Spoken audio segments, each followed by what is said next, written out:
안녕하십니까.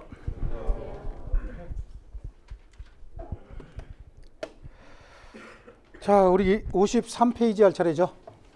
네, 신의 측의 일반적 기능이에요. 우리 지난 시간에 끝날 때 꼭 여러분이 알아야 된다라고 하는 거 잠깐 우리 봤었죠. 그건 뭐 제가 주관적으로 판단한 게 아니라 여러분 그 7회 정도 시험을 분석해서 3회 이상 기출됐던 지문들을 알려드린 거였어요. 그렇죠? 자, 그럼 이제 53페이지 신의 측의 일반적 기능인데, 신의 성질의 원칙과 관련된 민법 제2조는 강행 규정이라고 말씀을 드렸죠. 강행 규정이라고 말씀드렸습니까? 네. 강행 규정이라고 하는 거는요, 우리가 개인적으로 거래 활동을 할 때 반드시 적용해야 되는 규정을 강행 규정이라고 합니다. 반드시 적용해야 된다. 그러면 여러분하고 저하고 개인적인 어떤 거래 활동을 하는데 그 거래 활동에 적용할 수 있는 규정이 하나가 있었다. 근데 그 규정이 만약에 강행 규정이라고 한다면 우리 둘이 거래하면서 야, 저거 적용하지 말자 라고 해도 무조건 적용이 돼야 되죠. 그죠? 그럼 우리 둘이 합의를 했습니다. 저거 적용하지 말자라고 합의를 했어요. 합의를 했으면 강행 규정을 적용하지 말자고 했는데 적용이 된다는 얘기는 합의가 무효란 뜻이죠. 이걸 강행 규정에 위반한 약정이라고 얘기하는 거예요. 강행 규정에 위반한 약정은, 계약은, 합의는 그 얘기죠. 약정이라고 하는 게 처음 하면서 약정은 합의, 약속 이런 말로도 나온다고 그랬잖아요. 계약 이런 말로도.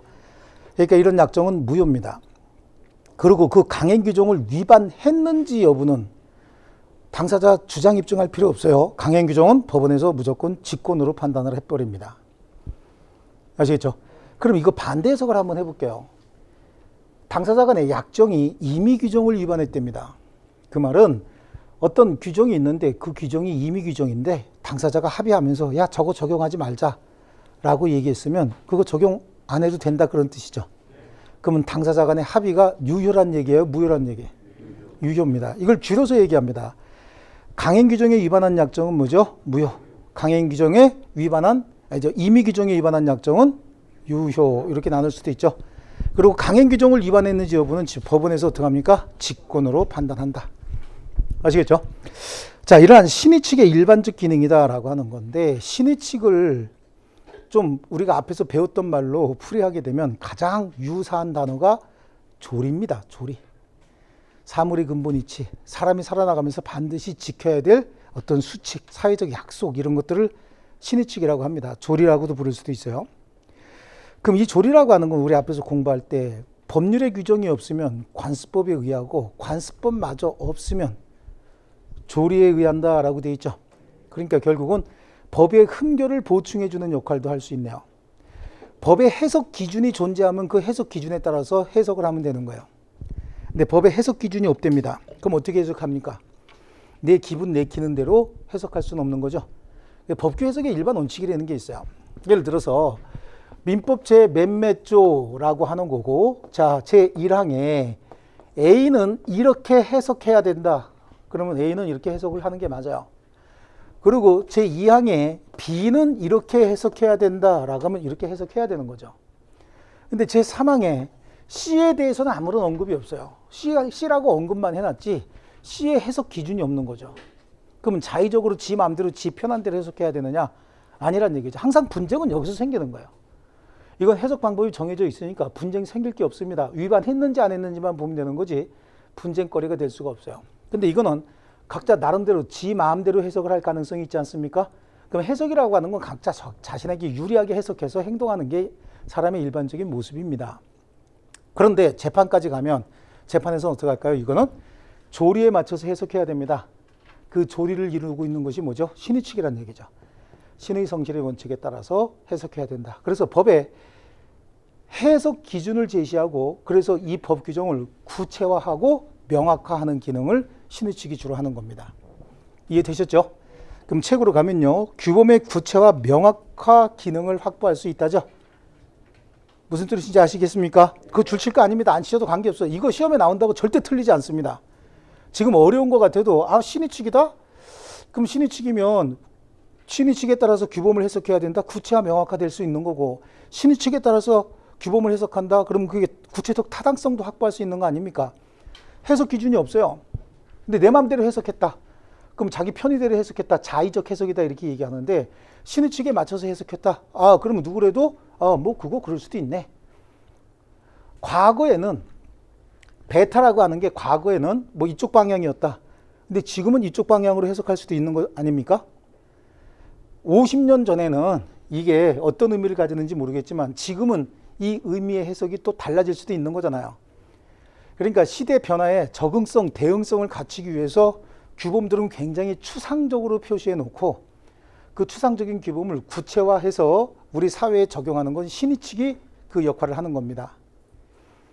60년 전에 사회적 타당성을 갖췄던 것도 60년 전 걸 지금까지 고수하게 되면 지금은 반발이 생길 수도 있는 거예요. 그럼 지금 해석 방법이 달라져야 되죠. 그럼 지금의 해석 방법은 뭐에 맞춰서 해석해야 된다는 얘기죠? 신의 측에 맞춰서 해석해야 된다. 아시겠죠? 앞으로 100년 후에도 이 조항은 존재할 겁니다.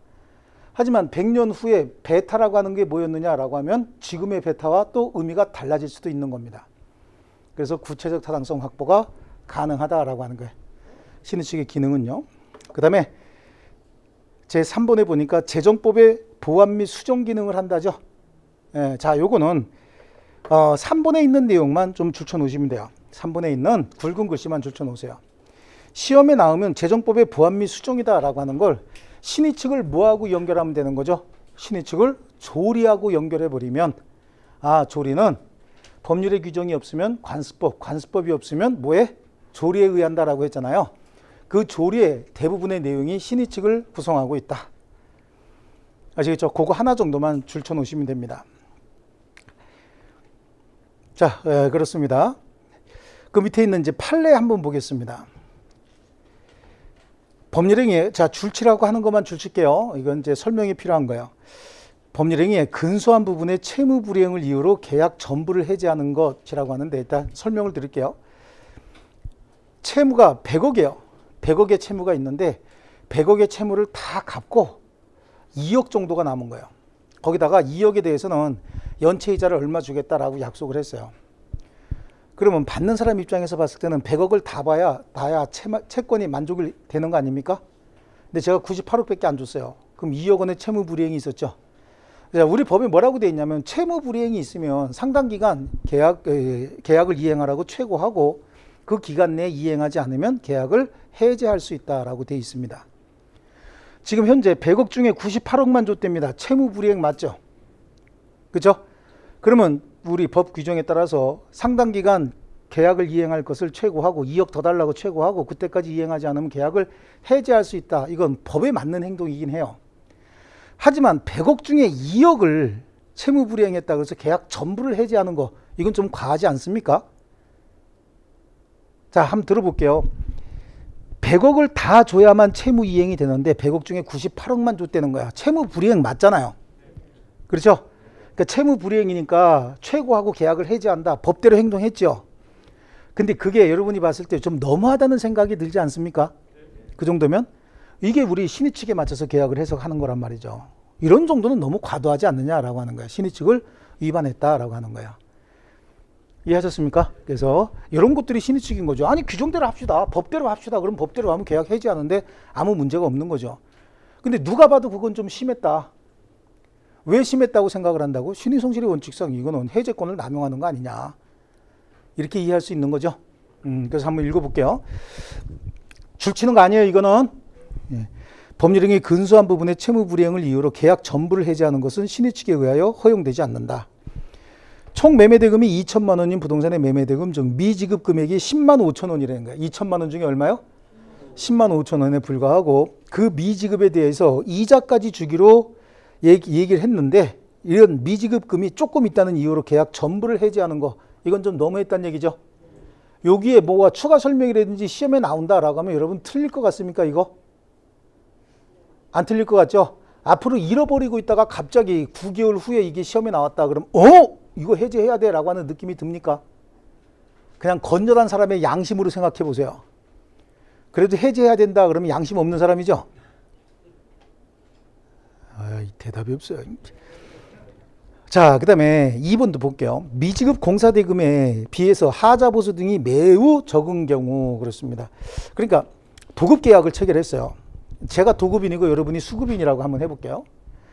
여러분이 공사를 완성했어요. 그럼 내가 줘야 되는 돈이 2천만 원인 거죠.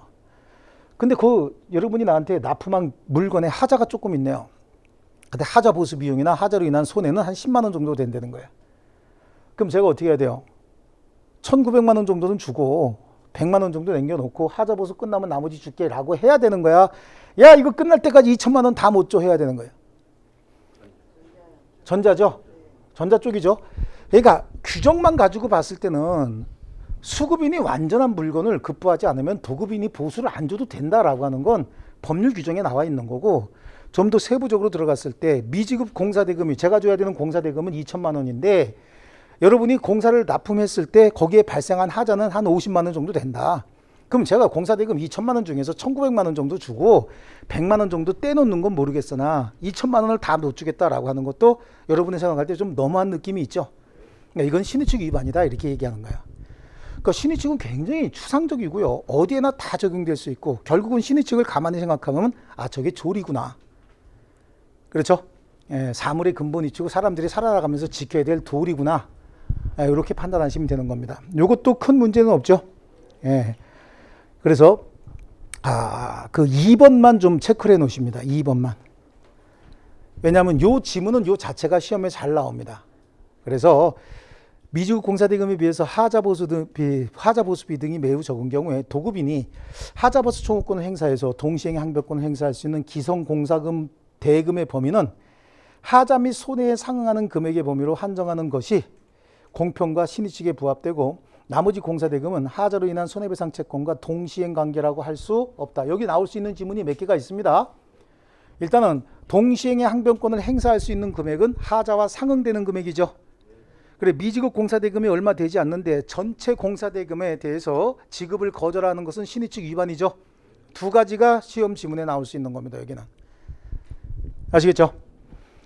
자, 그 다음에 신의축의 구체적 기능이다라고 하는 거예요. 그 신의축의 구체적 기능은 권리 창설 기능이 있다. 근데 권리 창설적 기능은 뭐냐면, 신의축상 고지 의무가 있음에도 불구하고 고지 의무 있는 자가 고지하지 않아서 상대방에게 손해가 생겼다는 거죠.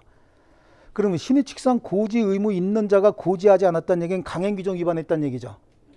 강행규정 위반해서 상대방에게 손해가 생기면 손해배상 청구 들어올 거 아니겠습니까? 그러니까 상대방에게 손해배상 청구권이라고 하는 권리를 하나 창설해주는 기능이 있기도 하는 거예요. 해석상 그런 거죠. 이해하셨어요? 요거하고 관련돼서는 권리 창설적 기능이 중요한 게 아닙니다. 막 줄치면 안 돼요. 뒤에 제가 판례 읽어드리는 거 2개 보시면 되는 거예요. 2개. 요거와 관련돼서 그 판례 2개가 늘 나오는 거예요. 뭐냐면, 아파트를 분양하는 자는 분양받는 자라고 하면 좋은데 수분양자라고도 합니다. 가끔가다. 수분양자는 어떤 자예요?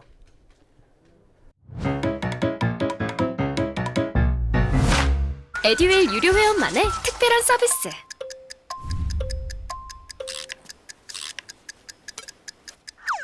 하치하차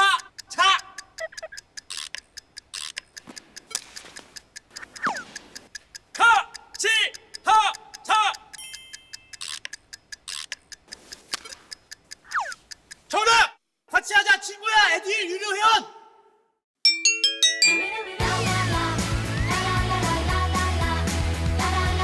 친구 소개하고 현금 받는 혜택.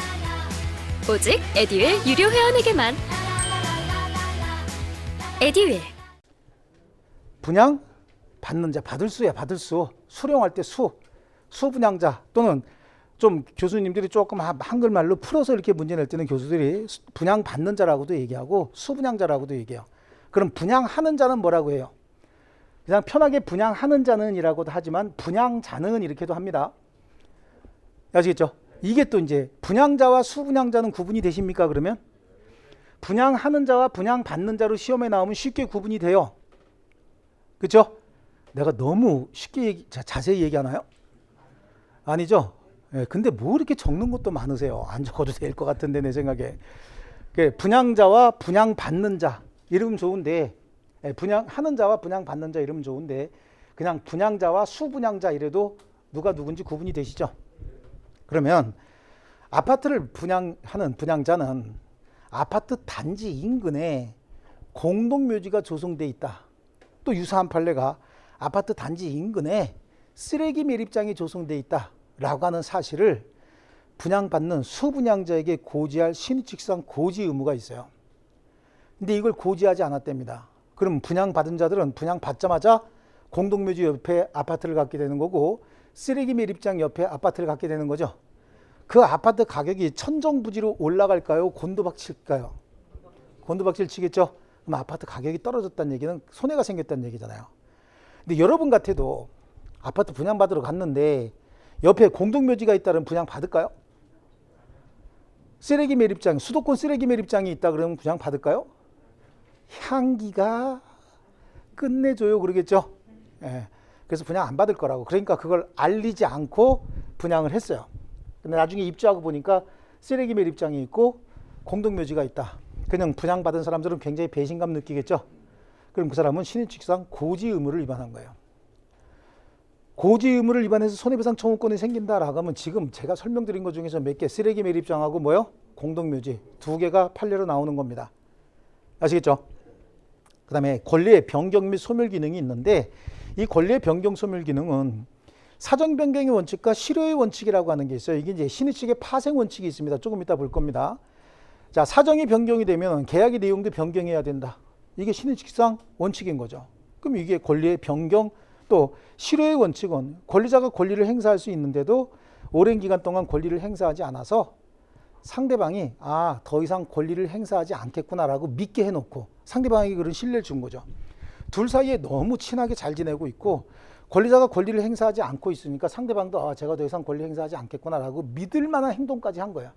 야, 내가 무슨 그렇게 욕심이 있는 것 같아? 걱정하지 마.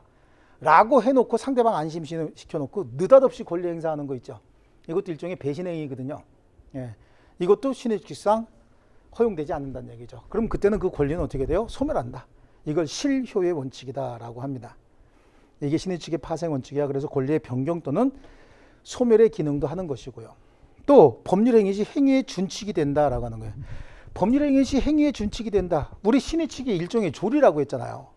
법률행위 해석 방법이 없대요. 그럼 이건 어떻게 해야 됩니까? 내 마음대로 해야 됩니까? 내 마음대로 하고는 쉽죠. 하지만 이것도 신의칙에 맞춰서 행위를 해야 된다는 얘기죠. 해석의 기준이 뭐가 되니까 신의칙이 되니까 법률행위도 저기에 맞춰서 해야 된다. 그 행위의 준칙이 되기도 한다. 아시겠죠? 요건 이해해놓고 밑에 있는 판례 몇 개를 보셔야 되는 거예요. 그래서 밑에 판례 볼게요. 다음 페이지에. 거기는 1, 2, 3, 4번 판례가 다 중요합니다. 1, 2, 3, 4번 판례가 다 중요합니다. 그건 다 체크해 두셔야 됩니다. 다 묶어 놓으셔야 돼요. 자, 그래서 병원은 입원 환자의 휴대폰에 대한 도난 방지 의무가 있다 없다? 있다. 자, 그게 핵심 내용인 거죠. 자, 병원에는 입원 환자만 있어요? 외래 환자도 있어요? 자, 외래 환자와 입원 환자는 여러분이 가서 보면 눈으로 구분이 됩니까? 구분이 안 돼요? 난 한눈에 보니까 알겠던데? 입원 환자하고 외래 환자하고 구분이 잘 안 돼? 입원 환자들은 유니폼 입고 있잖아요. 그죠? 뭐 입고 있어요? 환자복이죠? 그 사람들 환자복이 다 똑같을까? 아니면 좀 특이하게 컬러풀한 것도 있을까? 똑같죠? 왜 그 유니폼을 입혀놓는 거야? 왜? 통제하기 쉽게 하려고 유니폼 입혀놓은 거예요. 그 사람들이 집에서부터 그거 입고 갔을까요? 거기 가서 입었을까요? 거기 가서. 그러면 집에서 거기까지 갈 때는 뻘거 벗고 갔을까요? 내가 어려운 거 물어봐요 지금? 입고 갔을 거 아니에요.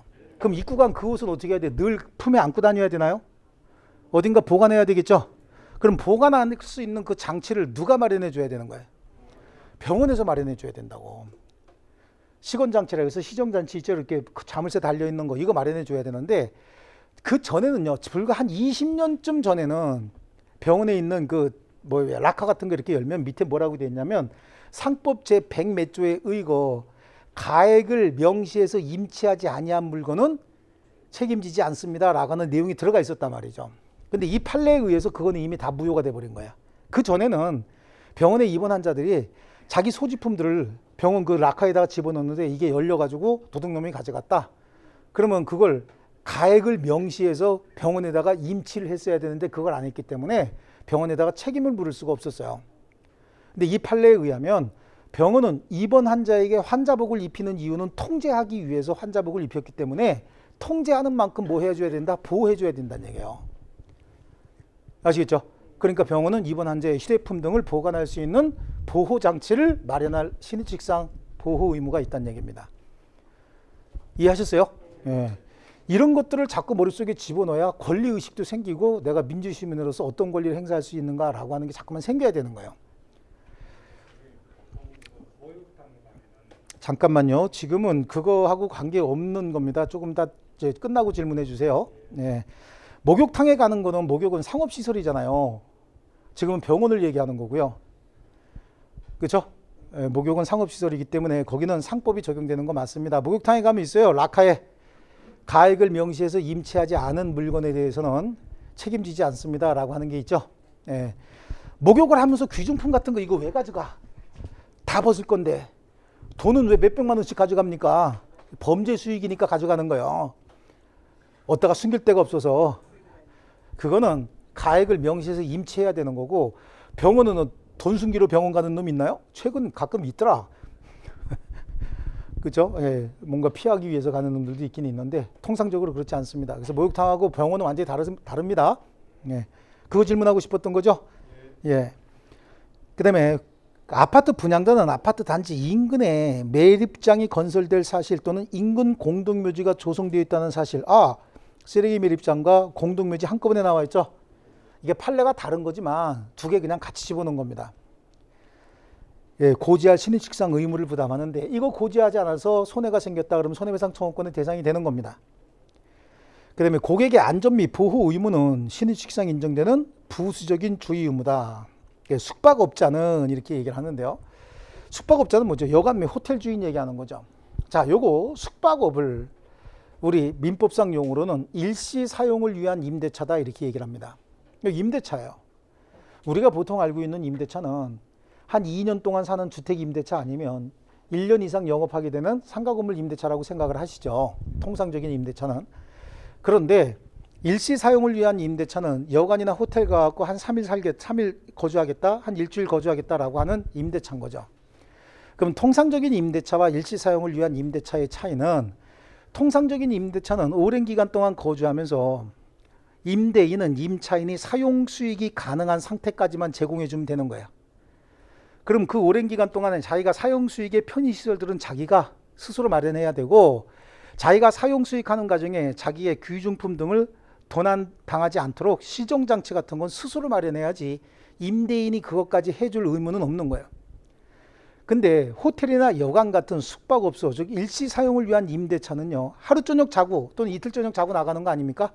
거기에 임차인이 자기의 편의시설을 설치할 수 있는 시간적인 여유도 없는 거죠. 그러다 보니까 일시 사용을 위한 임대차에 있어서는요, 숙박업자는, 즉 임대인은 임차인의 도난을 방지하고 안전으로부터 보호해줄 신입직상 보호 의무가 있어요. 근데 이를 제대로 이행하지 않아서 도둑을 맞았다든지 아니면 다쳤다든지 라고 하면 그 손해배상을 누가 해줘야 돼요? 숙박업자가 해줘야 된다는 얘기예요. 그래서 숙박업자는 그런 신입직상 보호 의무가 있다. 자, 상식적으로 이해가 가시는 것들이죠. 예. 자, 그 다음에 4번도 사용자는 근로계약에 수반되는 신입직상 부수적인 의무로서 피용자가 노무를 제공하는 과정에서 생명, 신체, 건강을 해치는 일이 없도록 인적, 물적 환경을 정비하는 등 필요한 조치를 강구하여야 할 보호 의무를 부담한다. 자, 그래요. 제가 이 사업장을 운영을 합니다. 그럼 제가 이 사업장을 운영하면 사업장 내에서 들어와서 일을 하는 근로자들 있죠. 근로자들은 최대한 안전하고 편안한 환경 속에서 일할 수 있는 요건을 제가 만들어 드려야 되는 거예요. 근데 이걸 제가 조금 위반했다. 그래서 불안전한 상태에서 근로자가 다쳤다. 그러면 근로자의 치료비 등을 누가 부담해 줘야 된다는 얘기죠? 사용자가 부담해야 된다. 이거에 대비하기 위해서 산재보험을 가입을 합니다. 산재보험. 그래서 산재보험료는 나중에 2차에서도 공부합니다. 산재보험료는 근로자와 사용자가 반씩 낼까요? 근로자가 전액 다 낼까요? 사용자가 전액 다 내죠? 사용자가 전액 다 내는 근거가 이 판례에 있는 거예요. 이거는 완전하게 누구의 책임이라고요? 사용자의 책임이다라고 하는 겁니다. 아시겠죠?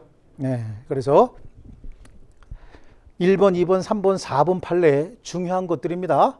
이거는 시험에 잘 나오는 것들이 지금 여기 모여 있습니다.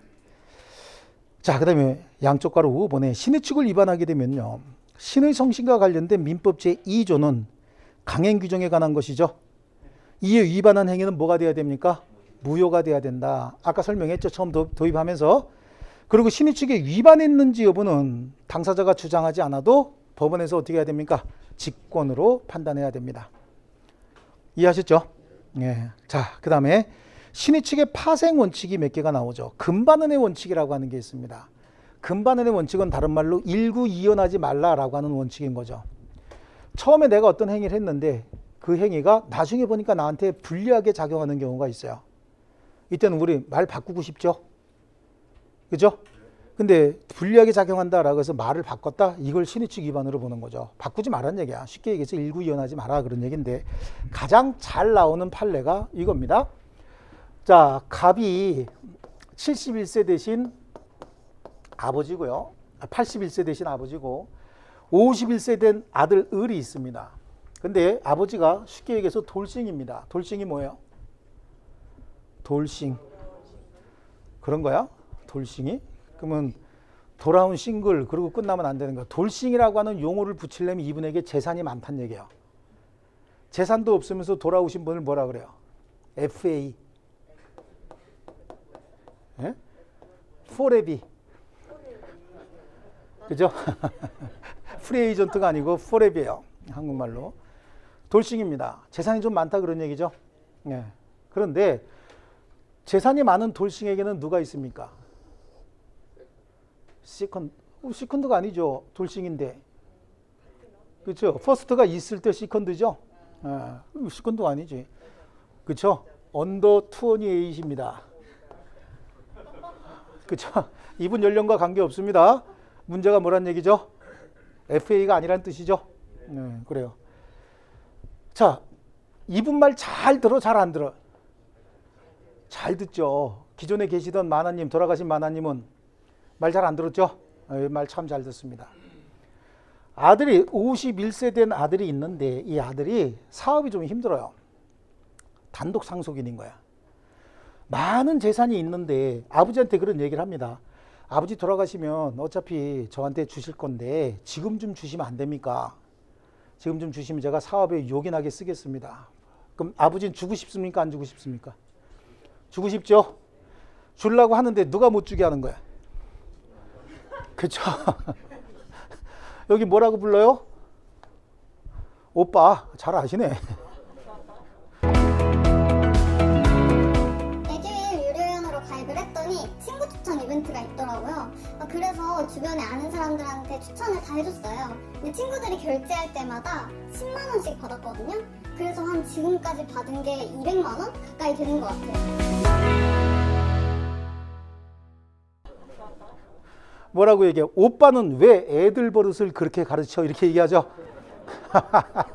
그래서 줄에 주지 말해. 주지 말라는 거예요. 그럼 말 잘 듣습니다.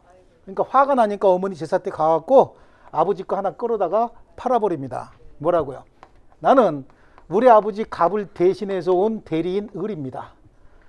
얘한테 대리권이 있어요, 없어요? 없습니다. 대리권이 없어요. 대리권이 없는데 이렇게 해서 하나 파는데 이게 30억짜리인 거예요. 근데 이렇게 팔 때 30억에 팔았을까? 20억에 팔았을까? 20억에 팔은 거예요. 싸다고 얼른 샀겠죠? 아들이고 뭐 그러니까 대리인이 맞겠지. 근데 대리권이 없었어요.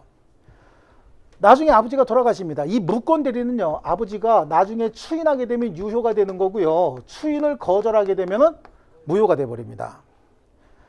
그래, 근데 이 아버지가 이제 돌아가신 거죠. 돌아가시고 나서 이거 다 자기가 상속받았죠? 상속받고 나니까 아버지 거 30억짜리 20억에 팔 때는 미안한 마음이 좀 있었습니다. 근데 지금 누구 거요? 내 거 20억, 내 거 아닙니까? 내 거 30억짜리를 20억에 파는 일이 있으면 돼, 안 돼? 이건 세상 천지 있어서는 안 되는 일이죠. 그러니까 궁리를 하는 거죠, 이 사람이. 머릿속으로 잔머리를 쓰다 보니까 나는 아버지의 재산권만 승계한 것이 아니라 추인 거절권도 포괄적, 상속은 포괄 승계거든요. 권리, 의무, 하자, 제한 싹 다 승계하는 거야. 이것까지 나는 승계했다. 그러니까 아버지 지위에서 내가 어떻게 하겠다는 거죠? 추인을 거절하겠다. 그럼 어떻게 하는 거야? 이거 찾아오고 20억에다가 손해배상 조금 해주면 되는 거거든요. 그럼 훨씬 더 큰 이익이지. 머리가 좋았죠. 근데 소송이 이루어지니까 판사가 네가 네 입으로 한 얘기를 나중에 상황이 바뀌었다고 해서 말을 바꿔서 추인 거절하는 것은 신의칙 위반행위다. 금반원의 원칙 내지는 신의칙상 추인 거절권 행사할 수 없다. 추인하게 되면 유효로 확정이 되지만 추인 거절하게 되면 무효로 확정이 돼 버리거든요. 그러니까 신의칙상 허용할 수가 없다라고 하는 거죠. 예, 그래서 이게 이행해 줘라 그런 얘기야. 이게 아까운 게 없어. 왜? 겁나 많아 아직도. 그죠? 예, 그래요. 궁금하신 분 쟤 어떻게 됐을까 묻지 마세요. 꼭 와. 이 사람 어떻게 됐냐고. 예, 알아서 사는 거지 뭐. 그죠? 예. 자, 그래서 금반원의 원칙. 그래서 금반원의 원칙은 모순행위 금지의 원칙이다 라고 하는 겁니다. 그 밑에 보면 판례로 봅니다. 자, 금반원의 원칙이 뭔지는 설명을 지금 해드렸으니까 기역, 니은, 디귿 같은 건 큰 의미 없고, 판례가 1번 판례, 대리권한 없이 타인의 부동산을 매도한 자가 그 부동산을 상속했다는 거야. 그러면 아버지하고 아들 사이다 그런 얘기죠. 예? 소유자의 지위에서 자신의 무권 대리로 인한 소유권 이전 등기 무효라고 주장해서 등기 말소를 청구하거나 그 부동산 전득자에게 부동산 점유로 인한 부동산 부당이득 반환을 구하는 것은 금반원의 원칙이나 신의칙상 허용될 수 있다 없다라고 하는 거죠. 이게 가장 많이 나오는 판례고 일본에 들어가 있는 게. 두 번째, 근로자가 아무런 이의 없이 퇴직금을 수령하고 사직서 제출일로부터 5년이 지났다는 거죠. 자, 이것도 상황 설명을 드릴게요. 회사 입장에서 근로자가 안 나오고 있어요. 무단결근을 하고 있습니다. 근데 어느 날 그 근로자의 형이라고 하는 자가 와서 제 동생이요 몸이 아파서 지금 못 나오는데 사직하고 싶답니다 라고 사직서를 제출을 했어요. 그럼 여기까지만 잘라서 봤을 때 원래 사직서는 본인이 직접 와서 제출하는 걸 원칙으로 해야 됩니다. 근데 회사 입장에서 봤을 때는 며칠 동안 지금 안 나오고 있죠. 안 나오고 있고 사유도 특별히 얘기하지 않고 있고 형이라고 하는 자가 와서 사직서를 제출하고 있는 거예요. 그랬더니 회사에서 말 못할 사연이 있는가 보다라고 사직 처리를 했습니다. 거기다가 퇴직금까지 지급을 했어요. 여기서 근로자가 사직할 의사가 없었으면 퇴직금 받는 순간 왜 퇴직금을 지급했느냐, 난 사직할 뜻이 없다라고 이의를 제기했어야 되는데 퇴직금 수령하고 잘 썼어요. 쓰고 5년이 지났다가 퇴직 무효 확인 청구 소송을 제기합니다. 왜냐하면 사직서는 누가 냈어야 되는 거예요? 내가 냈어야 되는데 형이 냈다. 그 이유만 가지고 퇴직 무효 확인 청구 소송을 제기했다가 패소합니다. 그때 판사들이 하는 얘기가, 야, 사직할 뜻이 없었으면 퇴직금 받는 즉시 이의를 제기했어야지 퇴직금을 수령하고 5년 동안 아무 얘기하지 않았다는 얘기는 그동안 사직할 의사가 있었다. 그리고 네 형이 할 일 없어서 니네 회사 와갖고 네 사직서를 제출하겠냐. 이건 네 의사가 반영이 된 거다. 근데 상황만 놓고 지금 트집을 잡고 있는 거죠. 눈에 보이는 객관적인 상황만 놓고 트집을 잡고 있는 거예요. 그래서 5년이 경과했고 사직서 작성과 제출이 자신의 형에 의해서 이루어졌다는 이유로 무효를 주장하는 것은 신의칙에 반한다죠. 예, 자, 그리고 3번하고 5번 판례도 중요하지만 이 3번하고 5번 판례는 1월 달에 하겠습니다. 오늘은 1번하고 가장 많이 나오는 1번하고 2번 판례 요 두 개 정도를 잘 하셔야 됩니다. 자, 3번하고 5번 판례가 중요하다라고 하니까 또 집에 가서 3번하고 5번 뭐가 있느냐라고 하지 마세요. 1번, 2번도 잘 소화 못합니다. 뒤에 거 진도 나간 것만 정확히 좀 하세요. 가장 많이 나오는 비중을 차지하는 것만 하고 있습니다. 자, 그 다음에 사정 변경의 원칙입니다. 이 사정 변경의 원칙은 다른 말로 사정이 변경이 됐다는 얘기예요. 자, 우리 갑하고 을이 어떤 계약을 체결했습니다. 계약 성립 당시에 존재했던 사정이 이행기에 가서 사정이 엄청나게 변경이 됩니다. 사정이 변경이 돼요. 어떻게 변경이 되느냐라고 하는 거죠. 미리 예견할 수 없었던 사정이 변경이 되는 거죠. 그리고 예견하지 없었고 또 취소권이나 또는 해제권이 문제인데 해제권을 행사하는 자의 책임 없는 사유로 당사자의 책임 없는 사유로 사정이 변경이 됩니다. 그러면 사정이 가볍게 변경이 됐을까? 중대하게 변경이 됐을까요? 중대하게 변경이 됐겠죠. 그래서 그 사정은 개인적인 사정이 아니라 객관적인 사정이 중대한 변경이 있었다. 그러면 이것만 가지고 봤을 때 미리 예견할 수 없었고 당사자의 책임 없는 사유로 그리고 객관적인 사정이 이건 누가 봐도 사정이 많이 바뀌었구나라고 인식할 수 있어야 되는 거예요. 중대한 사정 변경이 있었다라고 한다면 처음에 계약의 내용대로 지금 계약을 이행하는 것이 오히려 신의 측에 반한다고 할 정도까지 되는 거예요. 왜냐하면 이때 있었던 사정이 지금 너무 많이 바뀌었다 그런 얘기죠. 그러면 계약을 바꾸는 게 신의 측에 맞는 거야? 아니면 계약을 유지하는 게 신의 측에 맞는 거야? 그래도 계약은 유지하는 게 신의 측에 맞지만 우리 판례는 이런 경우에는 계약을 변경할 수도 있다. 이때도 계약 준수가 원칙이지만 예외적으로 인정할 수 있다요. 판례가. 그러니까 웬만하면 약속한 계약은 이행해란 얘기죠. 아주 특별한 경우에만 변경할 수 있다. 그래서 계약을 어떻게 한다? 이럴 때는 해제하거나 계약을 해지할 수 있다라고 하는데 이론적으로는 이런 사정이 있으면 계약을 해제하거나 해지할 수 있다라고 하지만 실제 계약을 해제해 준 사례는 없습니다. 실제 사정 변경을 이유로 계약을 해지해 준 사례는 아직은 없어요. 왜냐하면 판례의 태도가 이런 겁니다. 그 정도는 계약을 해제할 만한 중대한 사정 변경이라고 볼 수 없다는 거야. 그러니까 사정 변경이 중대해야 계약을 해제해 줄 텐데 지금까지 사례는 계약을 해제할 만한 중대한 사정 변경은 아니다. 그러니까 해제는 해준 사례가 있다 없다? 없다. 그러니까 시험에 사정 변경을 이유로 이런 경우는 사례를 쭉 내줄 거예요.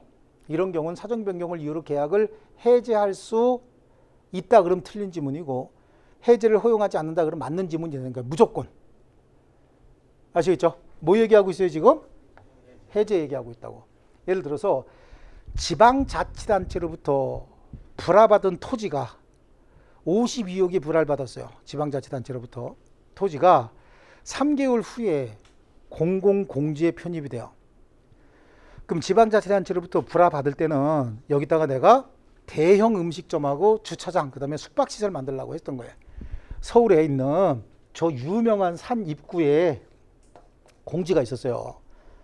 이 공지가 있었는데 여기 산으로 등산로 아주 굉장히 유명한 데인 거야. 여기다가 이 사람은 분양받아서 여기다가 막걸리집 그 다음에 가운데 대형 주차장 그 다음에 여기 MOTEL 이걸 만들려고 했다고. MOTEL 삼위일체죠. 제대로잖아. 등산 갔다 와서 여기다 차 세워놓고 등산 갔다 와서 목마르니까 막걸리 한잔 하죠. 음주운전하면 돼 안 돼? 안 되니까 술 깰 때까지 그죠? 쉬었다 가고 아주 그냥 대박 아이템이 있었어요. 그래서 52억에 분양을 받았습니다. 근데 분양받고 3개월 있다가 이 토지가 공공공지에 편입이 됩니다. 공공공지에 편입이 되면 이런 거 하나도 못하는 거야. 그럼 뭐 해야 돼? 체육시설 아니면 매점도 컨테이너식의 간이 매점 있죠? 사발면 먹을 때 어떻게 해야 되는 거지? 큰 물통에서 물 따라야지 불 켜는 거 라이터도 못 들고 들어가는 토지가 돼버렸어요. 그럼 이 토지 가격이 52억일까 2억일까? 2억 5천으로 떨어진 겁니다. 그럼 매수인 시각에서는 이거는 눈이 나올 만큼 중대한 사정 변경이 있다고 보여지죠. 그래서 지방자치단체부터 매수한 토지에 매매 계약을 해제하고 싶었던 거예요. 그래서 소송 제기했더니 판사가 사정은 알겠으나 이 정도는 계약을 해제할 만한 중대한 사정 변경이 아니기 때문에 계약을 해제할 수 없다. 또 하나는 매매계약 체결 후 9년이 지났어요. 매매계약 체결 후 잔금을 안 주고 9년이 지난 거야. 9년 동안 그 주택의 가격은 10배가 올라 버렸습니다. 그러니까 2억짜리 주택이 20억이 돼버린 거야. 근데 9년 있다가 매수인이 돈을 20억을 갖고 온 게 아니라 2억을 갖고 왔습니다. 갖고 왔고 소유권 이전 등기를 청구하니까 매도인 입장에서 기가 막히죠. 기가 안 막혀요? 9년 전에는 2억짜리였는데 이게 9년이 지나서 한 10배 정도가 오르는 바람에 20억이 됐는데 20억을 갖고 와서 소유권 이전 등기 해달라고 해도 지금 한참 오르고 있는 걸 팔까 말까 망설여야 될 판인데 9년 전에 계약했던 금액 2억 원을 가져와서 소유권 이전 등기 해달라고 그러면 해줘야 될까요? 그럼 계약을 해제해야 될까요? 사정 변경을 이유로? 해제해준 사례는 있다 그랬어요? 없다 그랬어요? 없다 그랬죠. 그럼 거기도 사정 변경을 이유로 계약을 해제할 수 없다. 그럼 2억 원 받고 소유권 이전 등기 해주란 얘기예요. 너무한 건가요? 아닌 거야. 너무한 게 아닌가. 여러분은 나타나는 현상만 본 거지. 매매계약 체결 후 9년 동안 매도인은 채무 불이행을 이유로 계약을 해지할 수 있는 시간이 충분히 있었죠. 9년 동안 365일이라고 한다면 9년이면 며칠이요? 3,000일 가까이, 그렇죠? 3,000일 가까이 해지할 수 있는 시간이 충분히 있었는데 채무 불이행을 이유로 해지하지 않고 있었잖아요.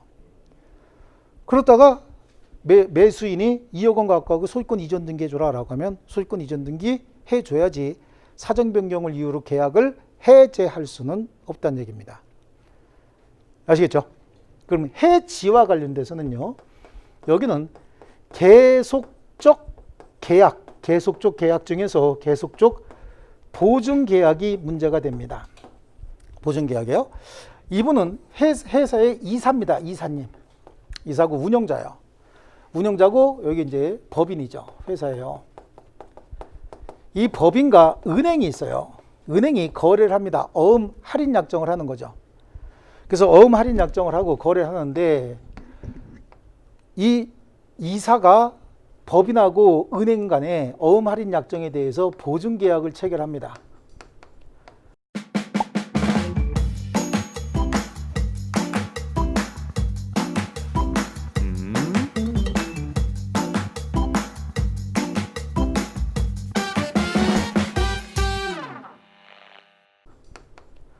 운영자인 회사 사장님인 거야. 보증계약을 체결해서 만약에 어음이 부도가 나면 은행이 손해가 생기면 법인 재산으로 갚으면 되죠. 근데 법인 재산으로 다 못 갚은 금전은 결국은 누가 갚겠다는 겁니까? 이사, 대표이사가 갚겠다라고 보증계약을 체결한 거예요. 근데 이 보증계약에 보증 금액이 얼마고 기간이 언제까지냐? 기간은 회사가 존립하는 동안. 그 다음에 금액은 제한 없이 무제한 모든 금액을 다 해주겠다. 그러니까 채무가 확정이 된 거예요. 불확정 상태가. 그래서 불확정 상태에 대한 계속적 보증계약을 체결했는데 문제는 이분이 퇴직을 하십니다. 퇴직을 했어요. 퇴직을 했으면 저 회사의 이사입니까? 아닙니까? 이사가 아니죠. 그러니까 이분이 얘기한 거지. 보증계약 어떻게 하자? 해지하자. 해지하자. 해지가 됐을까? 안 됐을까? 해지가 됐겠죠. 예. 불확정 채무에 대한 계속적 보증 계약은 사정 변경을 이유로 계약을 해지해 줬습니다. 해지. 지금까지 보증은 유효지만 앞으로의 보증은 무효다 그런 뜻이죠. 예, 효력이 없다. 그래서 이분이 이제 1승을 했죠. 1승을 하고 이분이 이겨서 집에 가서 소주 한잔 먹다 보니까 갑자기 생각난 사건이 하나가 있습니다. 자기가 처음에 이사를 취임하면서 회사하고 거래를 트죠. 그러면서 거래 운영자금을 빌리는 거야. 운영자금 얼마야? 10억을 빌려요. 이자도 약정이 돼 있고 변제 기일도 약정이 돼 있습니다. 그러면 이 채무도 이사가 어떻게 해야 돼? 보증해야 되는 거예요. 보증해야 되는데 지금 이사 퇴직했죠. 퇴직했으면 이 보증계약 사정 변경을 이유로 계약을 해지할 수 있느냐 이런 문제가 생기는데 이 두 개 차이는 요건 확정 채무고 요건 불확정 채무죠. 불확정 채무는 채무가 얼마로 확정이 될지 언제 갚아야 될지 이것도 모르는 거지만 이건 변제기일 처음부터 딱 정해져 있고 금액도 딱 정해져 있는 거 아닙니까? 이거는 사정 변경을 이유로 계약을 해지할 수 없다. 이게 우리 판례입니다. 그러니까 대법원 판례의 입장은 뭐냐면 웬만하면 계약을 어떻게 하라는 얘기죠? 이행해라. 이런 태도를 취하고 있는 거예요. 아주 특별한 사정이 있을 때만 사정 변경을 이유로 계약을 소멸시켜 주겠다. 여기서 여러분이 혼란스럽게 생기는 게 있어요. 그럼 사정 변경을 이유로 계약을 해제 또는 해지할 수 있다는 거예요, 없다는 거예요? 있다는 거죠. 어떤 경우에? 중대한 사정 변경이 있으면 계약을 해제하거나 해지할 수 있다. 그럼 구체적인 사례로 갔더니 어떤 사례는 계약을 해제할 만큼 중대한 사정 변경이 아니기 때문에 해제는 안 해줬다. 해지로 갔더니 이거는 계약을 해지할 만큼 중대한 사정 변경이 있지만 이거는 계약을 해지할 만큼 중대한 사정 변경이 아니라는 얘기야. 처음부터 얘는 잘못되면 내가 얼마 갚아야 될지 알아요, 몰라요? 알고 있었죠. 하지만 이거는 잘못되면 내가 얼마 갚아야 될지 알고 있어요, 모르고 있어요? 얼마가 될지 모르고 언제 갚아야 될지 모르죠. 그러니까 이거는 해지를 인정해 준 것이고 이거는 해지를 인정해 주지 않았습니다. 아시겠죠? 예, 요 판례 4개를 볼 겁니다. 사정 변경의 원칙. 자, 거기 미음으로 갑니다. 미음에.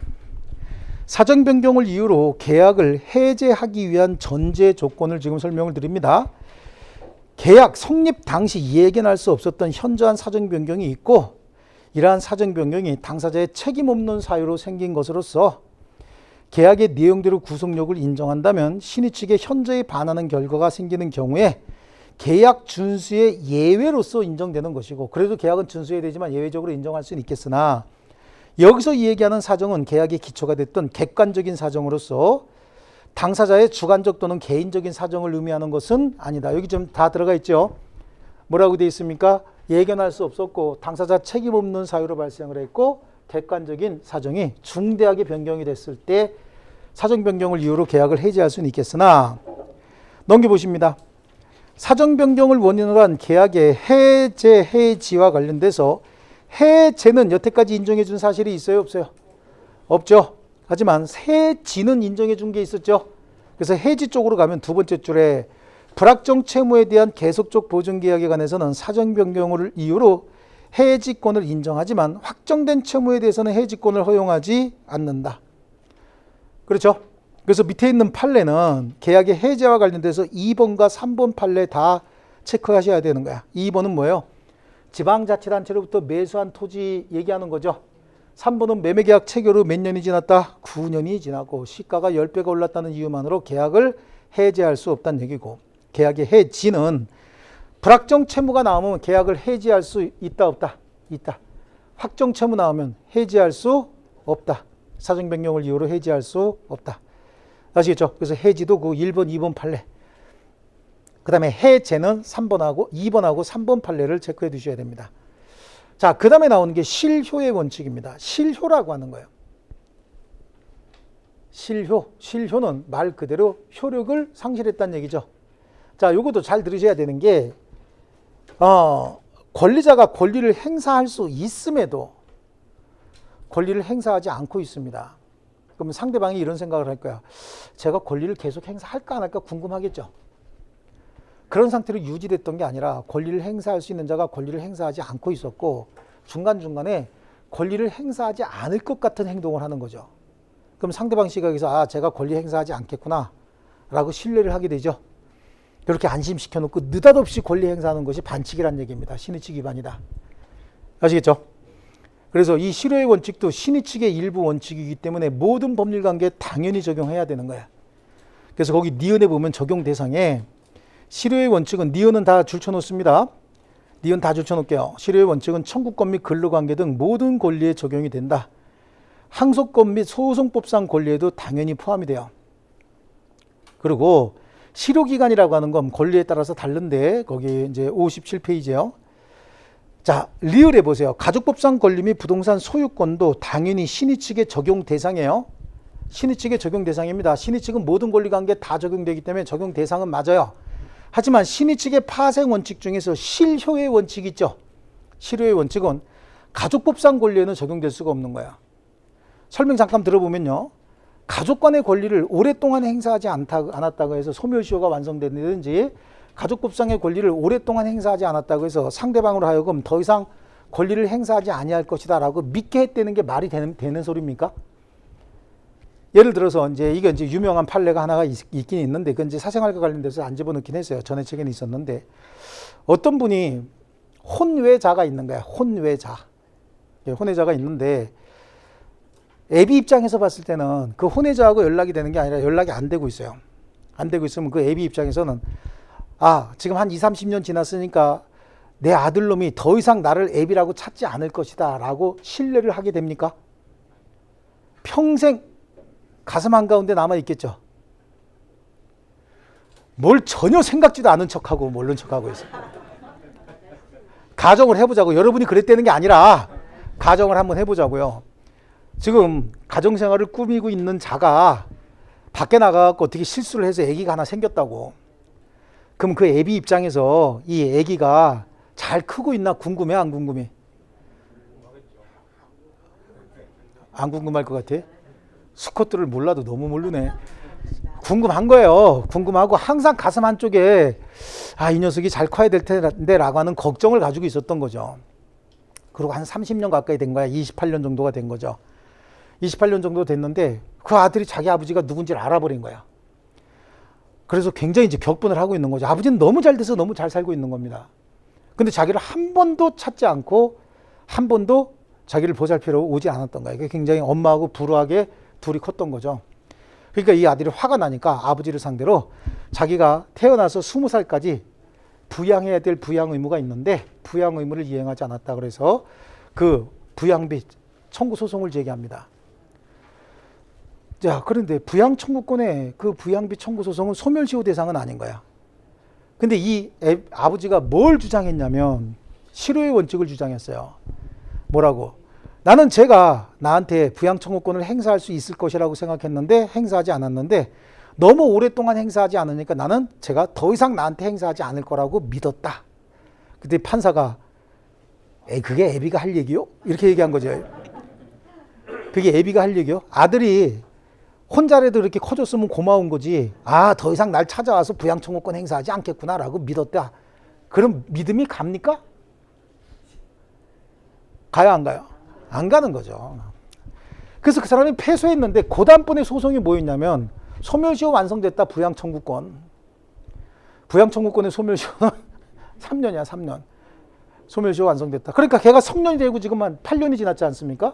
그러니까 소멸시효 완성됐다라고 했더니 소멸시효가 완성이 되려면 소송을 통해서 자기가 소멸시효 완성을 입증해야 되는 거예요. 그러니까 아들이 그래? 그러면 재판정에 와서 소멸시효 완성을 네 입으로 얘기해봐라. 근데 거기까지는 못 갔나 봐요. 애비가 가서 제 아들 맞는데요. 지금 20살에서 8년 지났으니까 제가 줄 돈 소멸시효 완성됐습니다. 라고 지 입으로 털어놓을까요, 이걸? 그런 정도면 인간도 아니죠. 네, 그랬던 사건인 거예요.